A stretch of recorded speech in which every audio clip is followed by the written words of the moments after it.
the command to eat pure things, and the explanation of the prohibited things. Allah commands His believing servants to eat from the pure things that He has created for them, and to thank Him for it, if they are truly His servants. Eating from pure sources is a cause for the acceptance of supplications and acts of worship, just as eating from impure sources prevents the acceptance of supplications and acts of worship.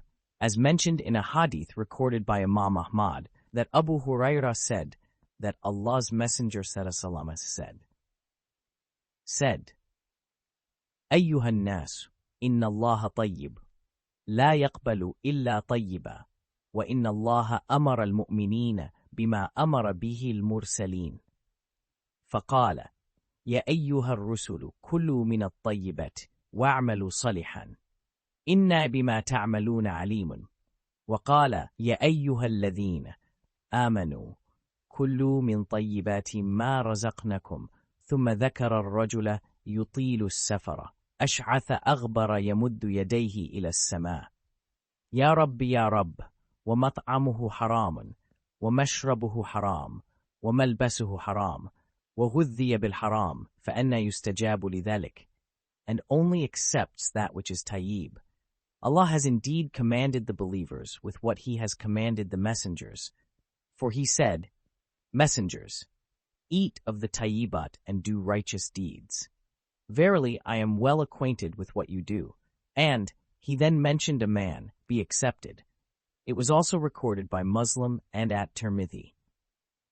After Allah mentioned how He has blessed His creatures by providing them with provisions, and after commanding them to eat from the pure things that He has provided them, He then stated that He has not prohibited anything for them, except dead animals.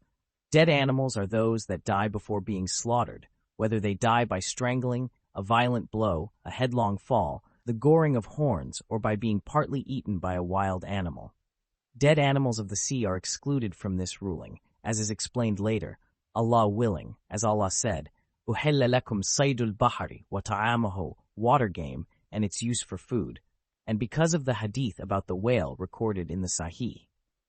The Musnad, Al-Muwatta, and the Sunan recorded the Prophet saying about the sea, هُوَ الطَّهُورُ مَاؤُهُ وَالْحِلُّ مَيْتَتُهُ.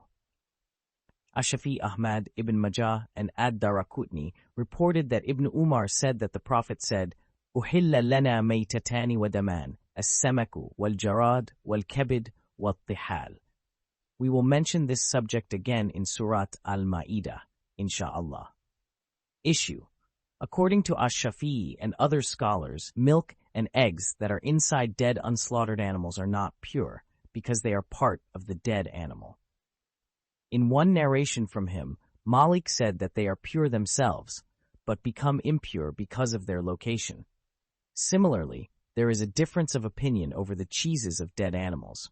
The popular view of the scholars is that it is impure, although they mention the fact that the companions ate from the cheeses made by the Magians.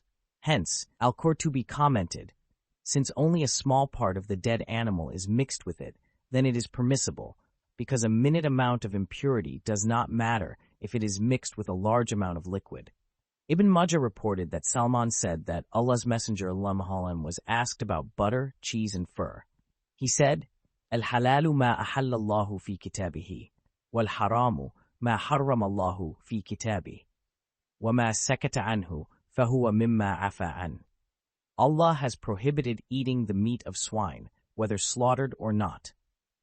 And this includes its fat, either because it is implied or because the term lam includes that, or by analogy.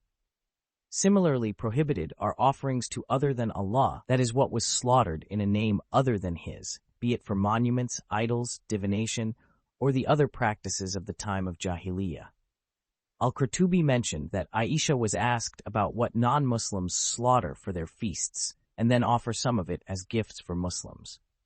She said, do not eat from what has been slaughtered for that day, but eat from their vegetables. The prohibited is allowed in cases of emergency. Then Allah permitted eating these things when needed for survival or when there are no permissible types of food available.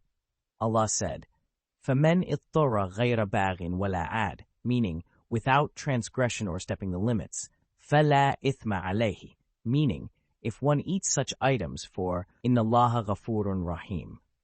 Mujahid said, if one is forced by necessity without willful disobedience nor transgressing the set limits,